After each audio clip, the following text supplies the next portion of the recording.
In this video, I'm going to show you how to fix yellow tint problem in Windows 10.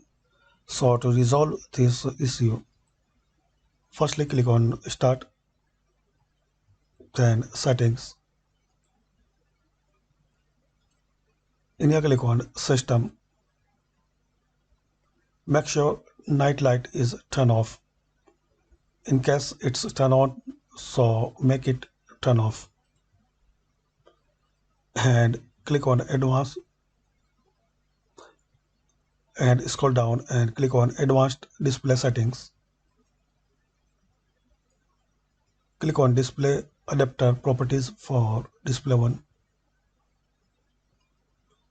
Click on Color Management. Click on Color Management. Check this box and click on Add. Now select sRGB. This IEC61966-2.1. So select this one. Then click on OK and close it. Now restart your PC. Hopefully friends, by using this simple method, this error will be resolved. Thanks for watching.